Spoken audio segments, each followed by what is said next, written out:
Welcome to the Badass Breastfeeding Podcast. This is Dianne, your lactation consultant.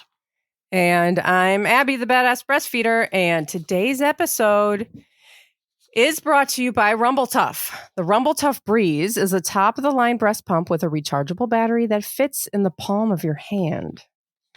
And today's episode is also brought to you by Milkify. Milkify is the concierge breast milk freeze-drying service that transforms your frozen milk into convenient pouches of powder that last for 3 years on the shelf. I feel like some people are just hearing about that possibility for the first time. That's pretty wild.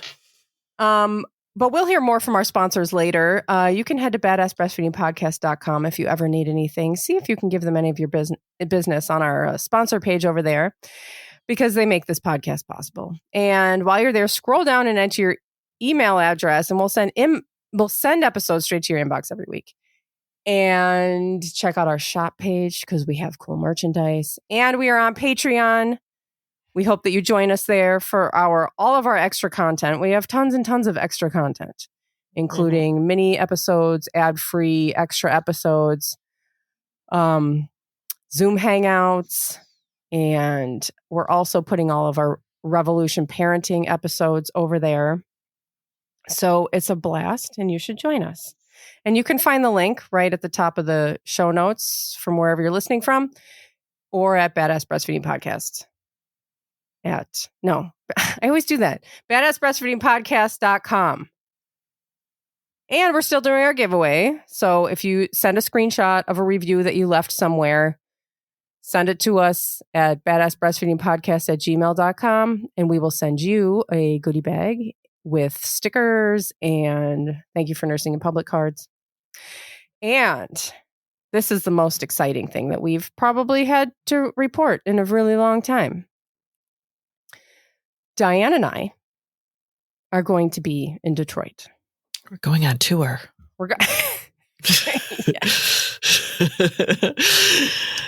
We are going to be at the Babies and Bumps convention in Detroit. It's May 7th. The convention is from 11 a.m. to 4 p.m. It's at the Auburn Hills Marriott Pontiac, if you want that much information. But there's all kinds of stuff that's going to go on. There's going to be like speakers. There's going to be tons and tons of exhibitors and vendors, demonstrations and workshops and all kinds of stuff. And most exciting is that Dianne and I will be there at a table for the Badass Breastfeeding Podcast. And we hope that you can come. Is there anybody that can come, that will come? We're wondering. I hope so.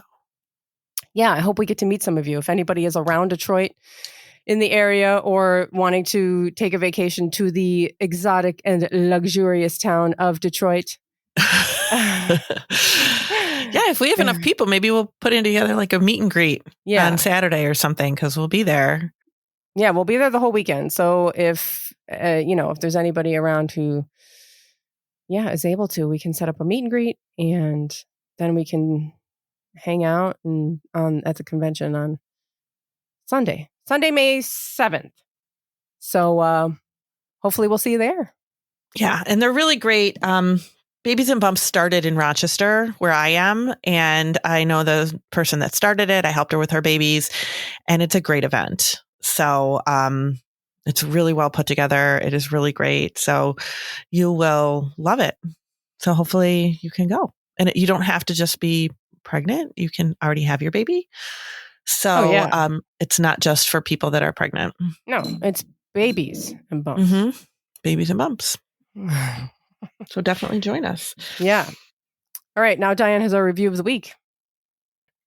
And it says, as a mom who breastfed through many challenging moments, happy moments, and in public with no shame, I'm so glad there is a podcast space for moms to learn and share their experience. Now that I'm in the process of becoming a CLC, I love how things are explained and relearning and unlearning. You ladies are amazing, and I appreciate the support through the airwaves. I love that she's becoming a CLC. I think it's great. Like, we've had a lot of people that are like, oh, now that I've breastfed, I'm going on to learn more, and I'm going to be a a Leche League leader, or I'm going to be a CLC, or I'm going to be a breastfeeding peer counselor, or, whatever. And I think it's fantastic because we need you in this field. We need all the support people we can get. Mm-hmm.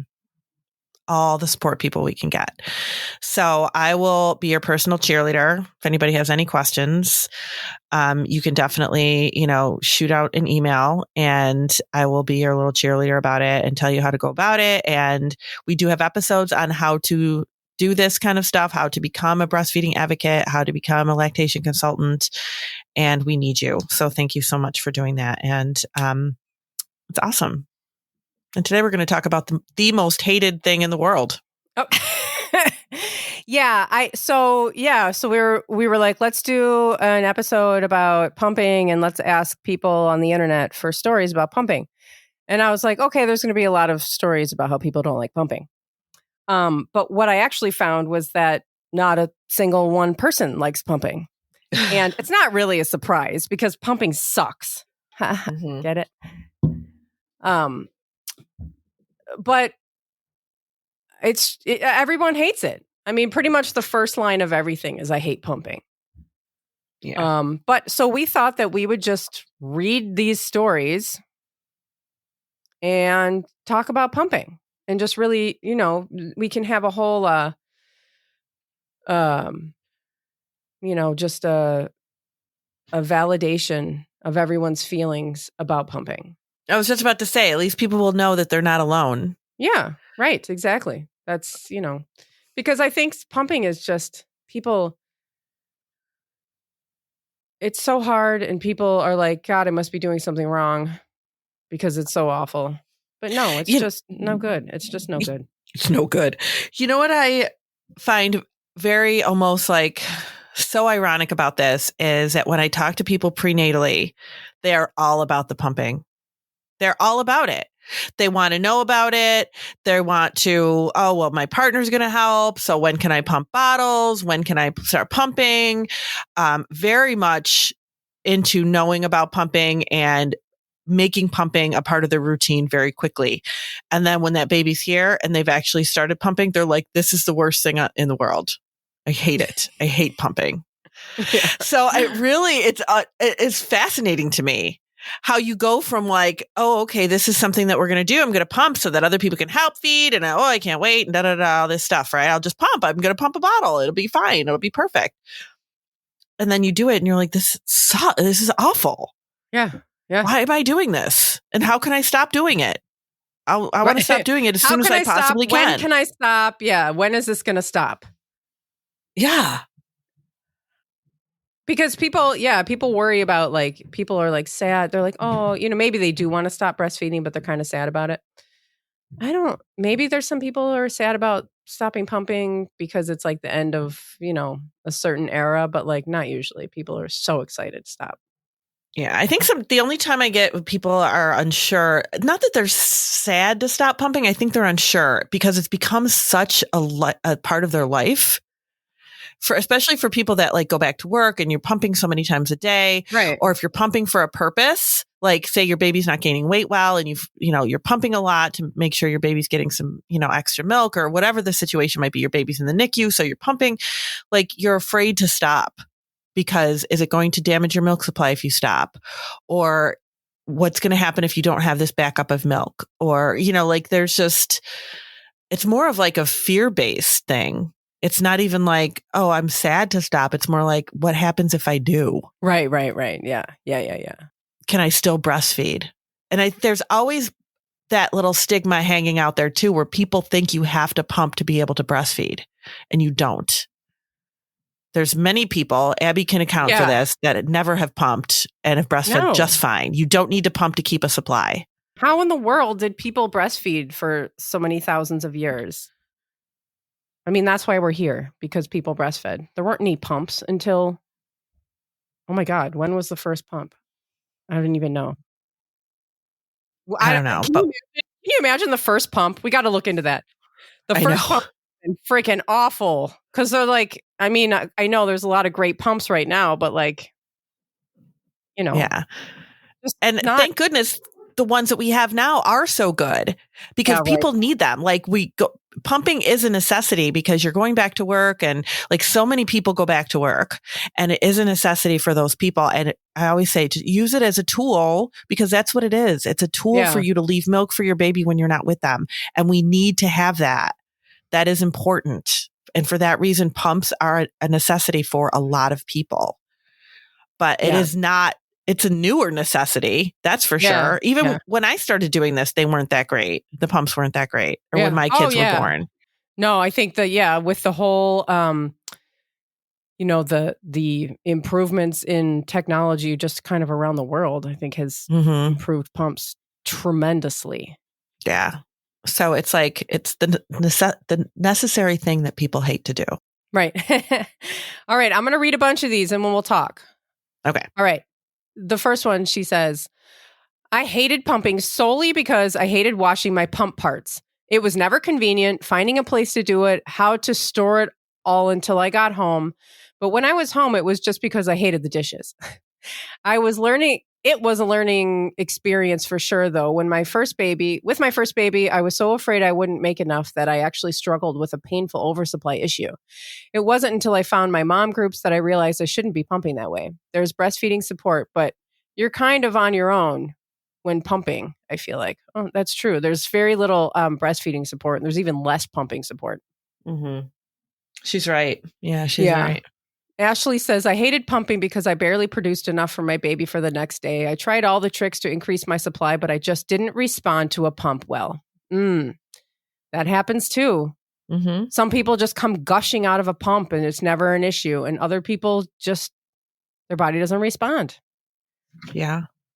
Brittany says, my son is 6.5 months old and I have attempted to use a pump 2 or 3 times total. I dread the idea of having to clean the pump and would prefer skin to skin with my baby versus the pump.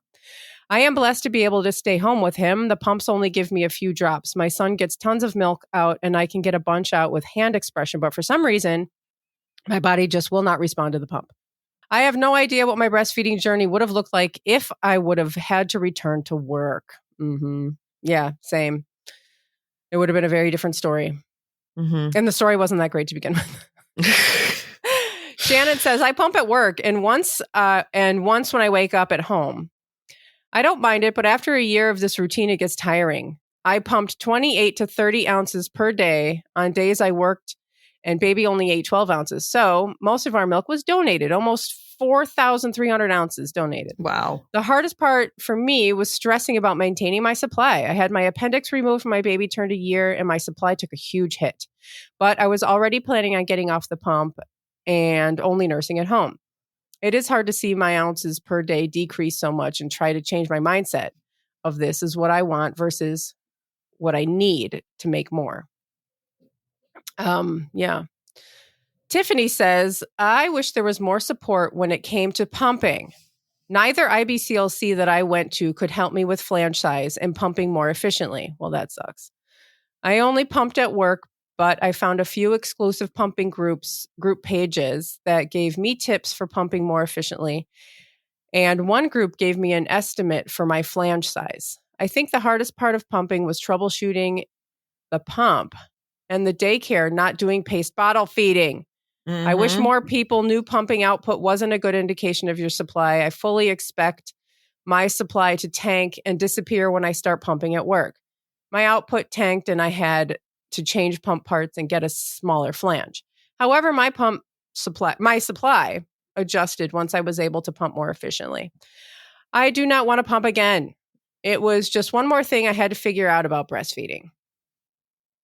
Amber says, I have done the whole deal. Triple feeding and pumping every 2 hours. I'm at a point now where pumping is to help a low supply or get out excess milk. So one of the things too that you kind of made me think of, the pump parts, that helps a lot to change them. Yeah. If you are somebody that pumps regularly, changing your pump parts really helps. And if you are somebody that has like a Rumble Tough pump, you can go on their website with our coupon code and get more parts. This coupon code is not just for the pumps. There's lots of stuff on their site. There's different flange sizes. There's different, there's parts and stuff like that. So changing out your pump parts can make a huge difference in your pumping routine. So sometimes there's ways that we can make things a little bit easier for you too, if you're kind of like hitting a brick wall. And that is one of the first things that we suggest to do. Yeah. And the flange size, because your flange size is going to change. People don't realize as well that your nipple size changes. Right. And resizing yourself every month or so is a good idea. Yeah, absolutely. Yeah, she talked about the paced bottle feeding at daycare, but hand in hand with paced bottle feeding is the hands-on pumping. And, don't just, I know Dianne talks a lot about this. Don't just hook yourself up to a pump and then just like continue working or drive around. I know a lot of people pump when they're driving. We just wish that you didn't have to do that.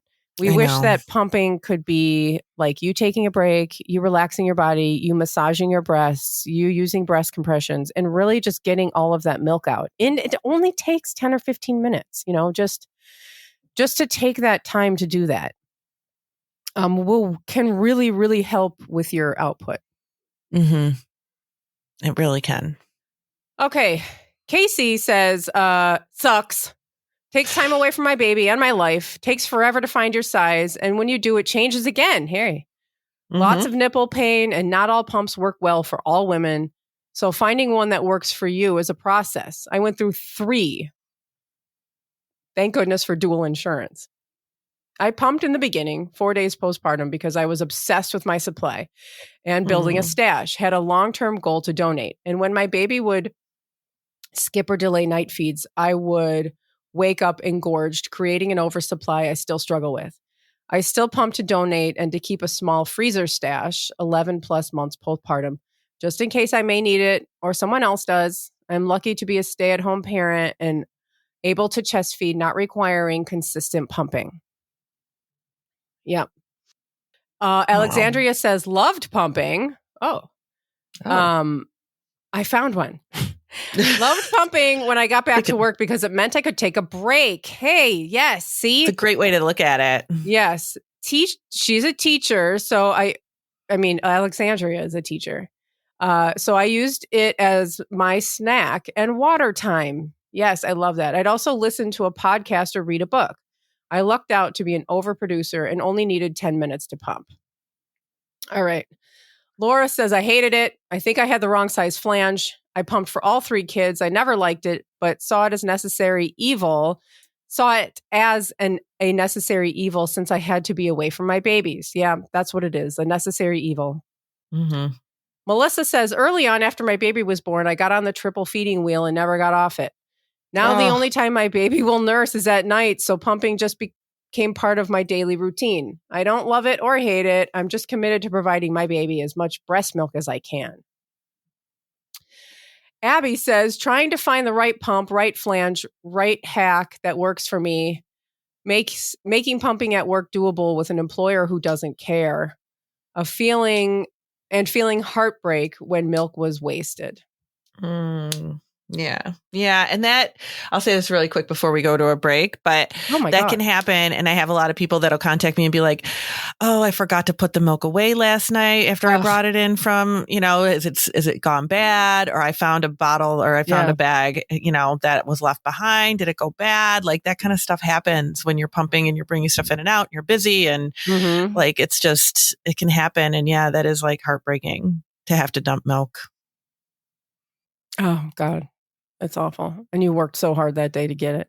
Mm-hmm. All right. We'll be right back with more stories of how much we hate pumping. Except for Alexandra. Okay. We'll be right back.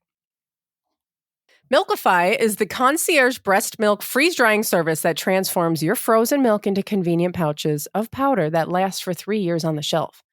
Milkify's patent-pending contact-free process allows them to safely freeze-dry each bag of milk individually without ever touching your milk.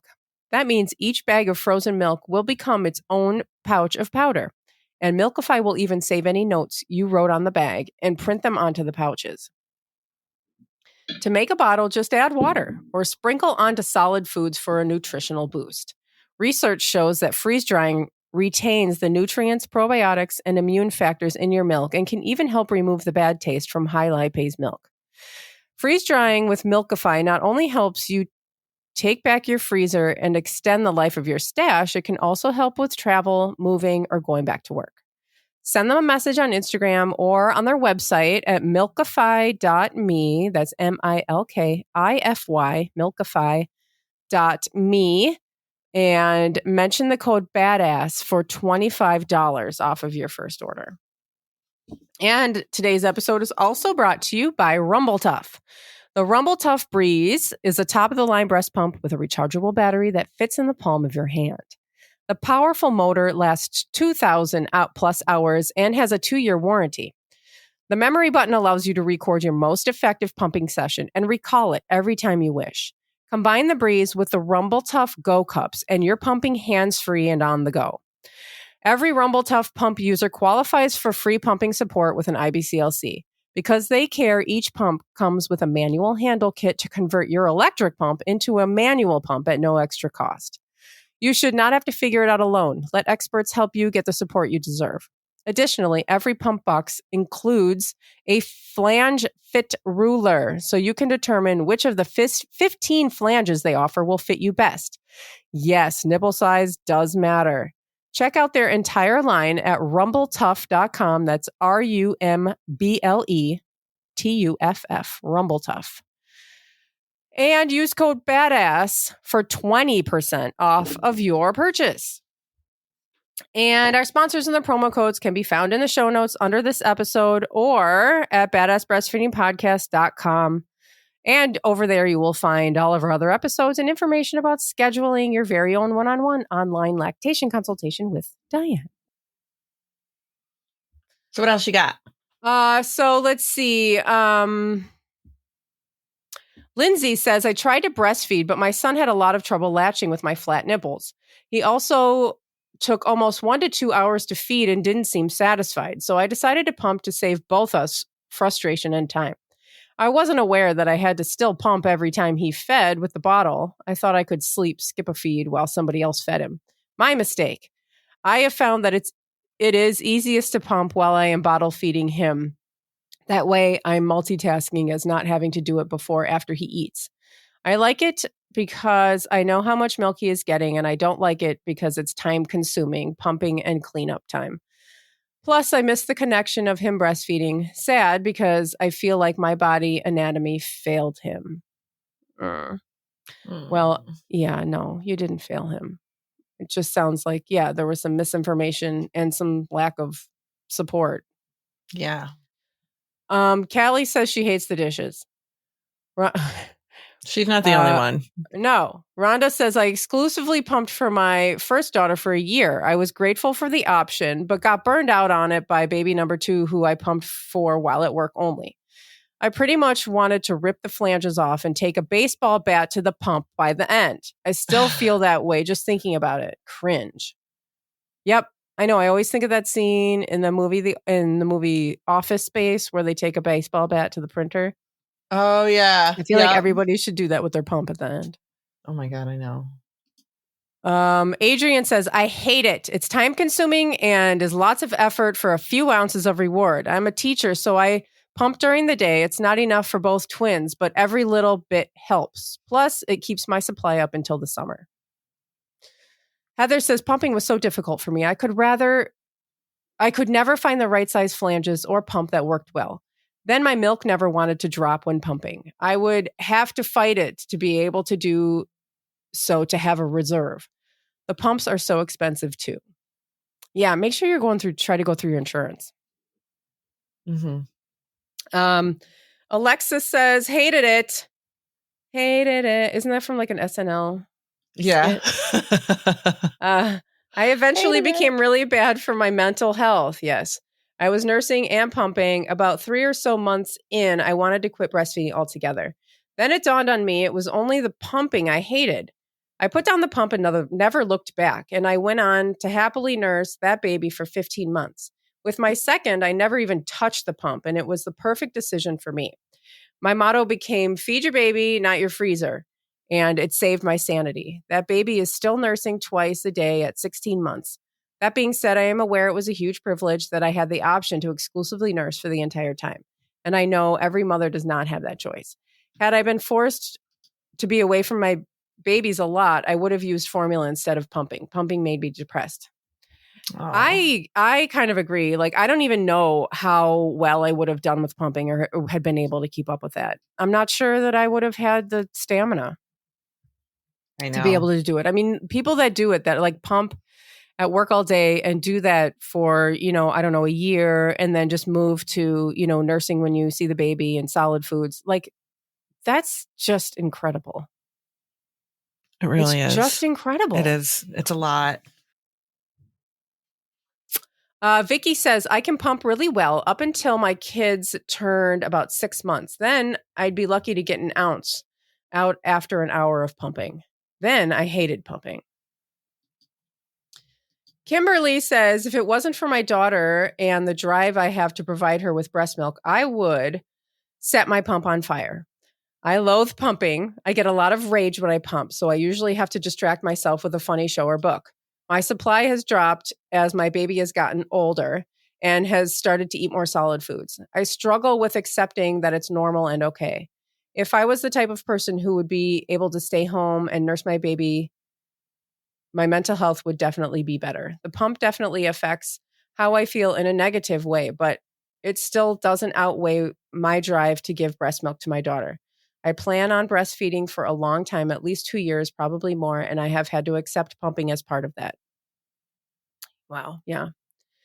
Ariana says, it was a nightmare. I was given all the wrong guidelines and no other help. Any resemblance to the sound of it still gives me chills.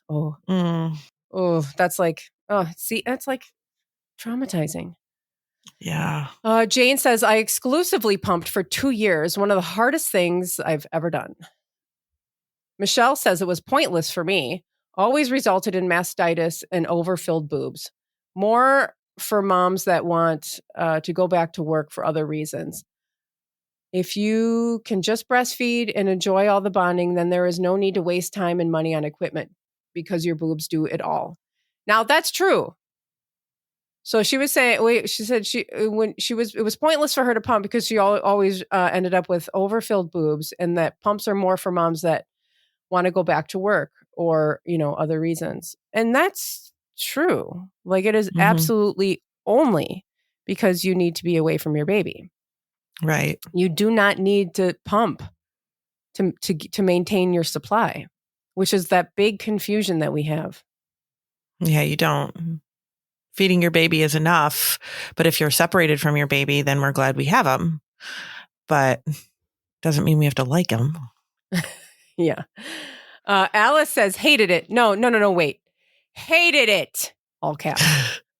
All the way. All right. I have endless amounts of these comments. I feel like I'm a newbie and I'm not. I pumped for 2 of my daughters, but they are 6 and 8. I'm expecting my 3rd in August and had to look at pumps for my registry, and I feel clueless. It's overwhelming how many products. It used to just be Medela or Spectra. Has just started making the scene. Oh, it used to be that Medela and Spectra had just started making the scene. Hand pump or electric with tubes connected. Those were the options. I'm a bit intimidated by this new yet not so new journey. It is true. There's a lot of choices now. There's a lot of stuff. It has changed a lot. Yeah. And she's got a point. Like, it's been, 6 years for her. And she's like, okay, this is totally different now. Yeah. When pumps started being covered by insurance, it was a whole new ballgame. It really changed. Like, there's a lot of pumps on the scene. So there's a lot of things that you can choose from. And, I'm sure the companies the pump that you do choose, those companies are very, thankful that you chose their pump. But there's so many options that it's not just like, okay, I'll take that. You have to look into what you want now for what you're doing it for too. Like, it really depends on what you're doing. Do you need it for long-term pumping back to work? You're using it 3-4 times a day for months? Or is it something where you just kind of I just need a pump for here and there? Right. Do you want to be hands-free? Do you need do you need to have a battery option? There's all kinds of stuff. Yeah. So many different things to think about now. It's not just okay, I'm just going to pick this pump. Do I need a do I need a pump or do I need a hand pump? Do I need an electric pump or a hand pump? That's what it used to be.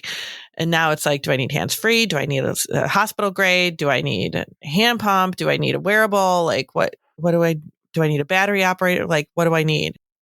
So much now. Maybe we should do an episode on just like all the different kinds of pumps. Oh my gosh. And like what would be useful for like different situations. Oh, that's true. Yeah. That would be a lot. There is a lot of different ones. Yeah. A lot of different ones. All right. With my first, it was just not a thing. I couldn't figure any of it out. No breastfeeding support around at that time, 13 years ago. This time, insurance provided a hand-free pump. I learned, I listened, I read all I could absorb this time around. As a teacher who had to pump, I feel like a super mom, and you are. I was in a great routine that worked for us. I'd pump on my way to work in the car if needed, but mostly only needed that midday pump because I'd get enough milk to send with my baby for the next day. It was great and just how it worked out for us. Sometimes it was stressful because we didn't have that stash, but I realized very quickly that we didn't even need a stash. We had a pump routine that worked for us. So I would say I thrived. And we are gladly still nursing 2 years and some months later, mostly at nighttime. But it's been very rewarding to have had a positive experience. Okay. Loved pumping. Wow. Hated the cleaning and sterilizing. Oh, yeah, I mean, I suppose that's true. Like if you just need to like sit and pump for a little while, it's fine. But then there's so much that goes with it. Mm-hmm. The cleaning and the traveling around and the I know. Okay. I don't like it. I wouldn't say I hate it, but it causes extreme anxiety for me oftentimes. I'm finally starting to do it only every 4 hours at work. Baby's almost 8 months, as I have enough stash to survive on. I love breastfeeding, and the anxiety pumping causes is so hard, mainly because breastfeeding has the opposite effect. I am calmest when I am breastfeeding my baby. Yeah.